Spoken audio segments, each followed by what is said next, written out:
These are some of the creepiest coincidences from history. Like, genuinely, some of these are insane. And as we go through, they only get weirder and weirder. Let's go back to 1840.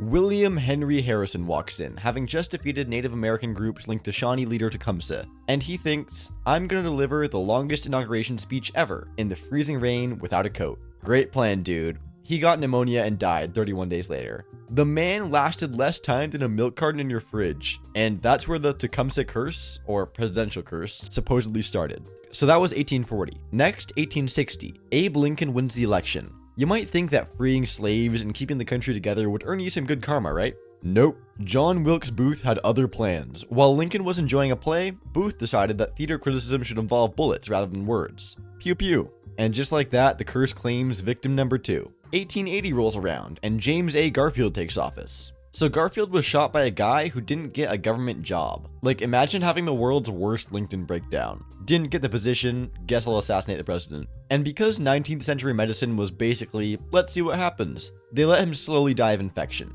Modern doctors would have saved him with hand sanitizer and a band-aid, but that would be too much to ask. Then, in 1900, William McKinley was doing just fine until an anarchist greeted him with a concealed gun. He survived the initial shooting, but in classic medical malpractice style, doctors couldn't find the bullet using this newfangled x-ray machine thing, and by the time they realized, gangrene was setting in, and it was too late. I'm starting to think the real curse was the healthcare system. Ahaha! Fast forward to 1920. Warren G. Harding enters office. He leads a scandal-filled presidency and then suddenly collapses in a San Francisco hotel room. Official cause, heart attack. Unofficial rumors range from food poisoning to his wife finally having enough of his affairs. No matter what happened, the curse strikes again with precise timing. 1940 brings us Franklin D. Roosevelt. This guy went 4 terms deep. The man had enough on his plate with the Depression, World War II, and polio, but in 1945, the curse appears and says, hey, you're late for your appointment. FDR died from a brain hemorrhage, proving that no amount of fireside chats or cigarette holders could beat the invisible clock. And then, 1960, JFK takes office. Young, handsome, charismatic, and in just 3 years, shot dead in Dallas. Was it a lone gunman? The mob? The CIA? A time traveler preventing some future catastrophe? I don't know, but the curse kept its perfect streak going. And then 1980, Ronald Reagan. Former actor becomes president. Sound familiar? But something strange happens. The curse aims, fires, and misses. John Hinckley Jr. shot Reagan in 1981, thinking it would somehow impress Jodie Foster, but Reagan survived, becoming the first zero-year president to break the chain since before the Civil War. In 2000, George Bush survives both 9/11 and also narrowly avoided choking to death on a pretzel, proving that perhaps the curse had finally run its course. Maybe death just got bored of the predictability. Even supernatural phenomena needs to rebrand occasionally. Was it just pure coincidence or actual Native American curses? I don't know. Whatever it was, for 140 years, taking office in a 0 year was like playing Russian roulette with a fully loaded gun. If you're thinking about running for office in a year that ends in 0, maybe reconsider. Or at least get some really good life insurance. Lord help my poor soul. That's what Edgar Allan Poe said on his deathbed right before checking out. This guy. What's even creepier is that he predicted a real-life cannibal feast years before it actually happened. Stay with me now. This one haunted me, for real. Well, that and my crippling caffeine addiction. It's 3 a.m. at the time of recording this. In 1838, Poe wrote his only full-length novel, The Narrative of Arthur Gordon Pym of Nantucket. It's not his most famous work. Most people know Poe for The Raven, or those creepy short stories about being buried alive that traumatized us in high school. In this obscure novel, there's a scene where shipwreck survivors are drifting in a lifeboat. They're starving, and they decide the only way to survive is to draw straws to see who gets eaten. The losing straw goes to a character named, and this is the important part, Richard Parker. Think about that for a second. Poe could have named this character anything. John Smith, William Jones, Hungry McVictim. He had infinite options, but he specifically chose Richard Parker as the name of the guy who gets cannibalized at sea. Now, jump ahead to 1884, 46 years later. The yacht Mignonette leaves England for Australia. 4 men are on board. Captain Tom Dudley, mate Edwin Stevens, sailor Edmund Brooks, and a 17-year-old cabin boy named, wait for it, Richard Parker. This is where it gets disturbingly familiar. The boat sinks in a storm. The 4 men escape in a small lifeboat with no provisions except 2 cans of turnips and no fresh water. They are desperately lost in the South Atlantic with nothing but empty horizon in every direction. After days of drifting, they eat and catch a turtle, but eventually that meat runs out too. Starvation and dehydration take their toll, and young Richard Parker makes the mistake of drinking seawater, making him sick and delirious. Captain Dudley and Stevens have a whispered conversation while Parker is drifting in and out of consciousness. They decide that someone has to die so that others can live, and since Parker's already near death, well, you can see where this is going. On the 19th day, they made the final decision and, well, R.I.P. Parker. The 3 surviving men consumed his blood and organs, then ate his flesh over the coming days. Jesus. And 4 days later, they're rescued by a passing ship. When they reach England, something unprecedented happens. Instead of the usual maritime code of silence about survival cannibalism, Dudley and Stevens are arrested and put on trial for murder. The case became a landmark legal decision that established that necessity is not a defense for murder. But here's the mind-melting part. Poe's fictional story wasn't just similar, it practically provided the blueprint. Same scenario, same method of choosing a victim, and most impossibly, the same name. Exactly. We'll never know how it happened, but next time someone tells you it's just fiction, remember Richard Parker. Some stories are not stories after all. This next one started because someone thought that opening a tomb with an actual death curse carved into it would be a brilliant research opportunity. Welcome to 1941, where ignoring supernatural warnings was apparently standard scientific procedure. Of course, this has now changed, and scientists recognize that ignoring curses carved into tombs is not a good idea. Tamerlane, also known as Timur, wasn't just any medieval ruler. He was a warlord so terrifying he made Genghis Khan look like a preschool teacher. This was a dude who conquered half Asia and built literal pyramids of human skulls just to send a message. Peak interior decorating strategy in the 14th century. You wouldn't get it. When he died in 1405, his tomb was sealed with an inscription that basically said, "Whoever disturbs my rest will unleash a disaster worse than I have ever created." Considering that this guy's resume included wiping out about 5% of the world's population, that's not a warning you'd want to take lightly. Fast forward to June 20th, 1941. Soviet archaeologists, apparently having never watched a single horror movie in their entire lives, decide to crack open Tamerlane's tomb in Samarkand, Uzbekistan. The locals were reportedly terrified, with people literally begging the scientists not to do it. Apparently, some old dude said, and I quote, "Don't disturb the tomb, there will be war." But scientists gonna science. They broke the seal, entered the burial chamber, and found Tamerlane's remains. They even noticed that he really was lame in one leg. Get it? Timur the Lame? Haha.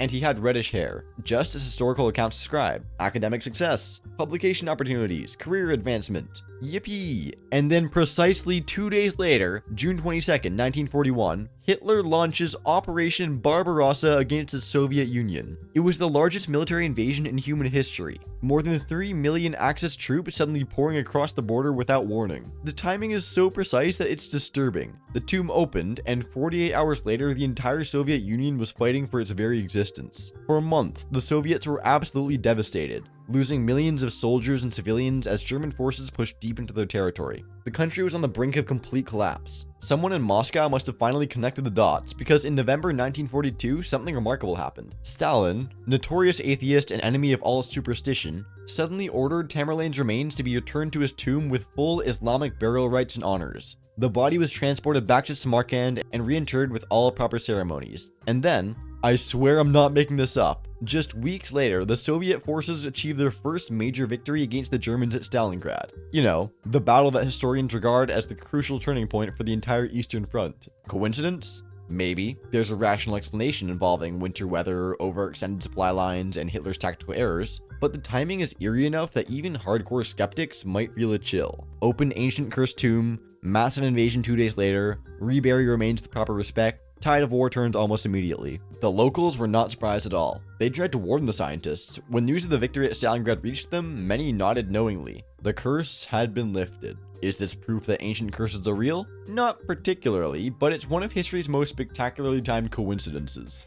Alright, this next one is so eerily specific. In 1898, a writer named Morgan Robertson published a novella called Futility, or The Wreck of Titan. Let me repeat that title for emphasis. The Wreck of Titan, not Titanic. The book came out 14 years before the actual Titanic disaster. Now, if this was just a story about ships sinking, that would be one thing. Ships sink all the time in fiction, but the similarities between Robertson's fictional disaster and the real Titanic go way beyond just big boat meets iceberg. Let's break down the coincidences. Robertson's fictional ship, the Titan, was described as the largest vessel of its kind ever built. So was the Titanic. The Titan was called unsinkable. The Titanic was marketed as practically unsinkable. The Titan's dimensions, 800 feet long. The Titanic's, 882. The Titan could carry 3,000 people. The Titanic, 2200. Both ships had 3 propellers and 2 masts. Both had insufficient lifeboats for the number of passengers. Both were traveling at about 25 knots when they hit an iceberg. Both struck an iceberg on the starboard side in the North Atlantic. Both sank in April, at night, in freezing waters. In both cases, more than half the passengers died because there weren't enough lifeboats. The specificity is crazy. Imagine someone in 2008 wrote a novel about a deadly global pandemic caused by a virus that begins in China, forces everyone to wear masks, and shuts down the world economy. That would be crazy. When the real Titanic sank in 1912, people immediately noticed the connection to Robertson's book. Newspapers called him a clairvoyant. Robertson insisted he wasn't psychic. He just knew a lot about maritime trends and naval architecture. He said he was just making logical predictions about shipping dangers based on his knowledge of the industry. But still, the name, the nearly identical dimensions, the exact type of disaster with the same exact outcome, this turns from just a logical prediction into holy hell, how did he guess that? And here's the part that always gives me chills. The people designing and building the actual Titanic almost certainly never read Robertson's obscure novella. They weren't trying to tempt fate. They didn't know they were building a real-life version of a fictional disaster. They were just creating what they thought was the pinnacle of early 20th century engineering, not knowing they were following a script written years earlier. What's especially haunting is that Robertson essentially warned the world about precisely the kind of disaster that would occur if ships like the Titan/Titanic didn't carry enough lifeboats. It was a clear cautionary tale, and yet when the real ship was built, they still didn't include enough lifeboats, leading to the exact tragedy he'd predicted. Was Robertson just the luckiest guesser in literary history? Did he tap into some cosmic knowledge of the future? You tell me. This one's gonna make you question reality, your family's antique collection, and why they teach gun safety classes. So you know how most families pass down like wedding rings or maybe a nice watch? This family in the 1880s said, nah, we'll keep the murder weapon that killed dad. Back in the 1880s, a man in Irwin, Tennessee, let's call him Samuel, was tragically killed in his own home. Historical accounts say his name was Andrew or John, but who really knows? He's Samuel now. The culprit? A Winchester rifle that accidentally discharged when his friend was handling it. The bullet hit Samuel directly in the chest, killing him instantly. Already a horrible tragedy. But instead of getting rid of this cursed gun, the family kept it. They didn't lock it away or dismantle it. Nope, they just kept it in the house. The same house where it had killed their father/husband. The gun apparently became a family heirloom because nothing says cherished memory quite like the weapon that orphaned you. Fast forward exactly 20 years. Samuel's son, let's call him Joseph, is all now grown up. He still lives in the same house in the same room where his father was killed, with the same gun just hanging around like it belongs there. By this point, you'd think somebody would have suggested, maybe we should put this death rifle somewhere else. Literally anywhere else. But no, the gun remained. Then one day in the early 1900s, through a series of events that could only be described as cosmically cruel, the gun accidentally discharged again. The bullet struck Joseph in the chest, in the same room where his father was killed. With the same gun, Joseph died from his wounds, just as his father had 2 decades earlier. Let that sink in for a moment.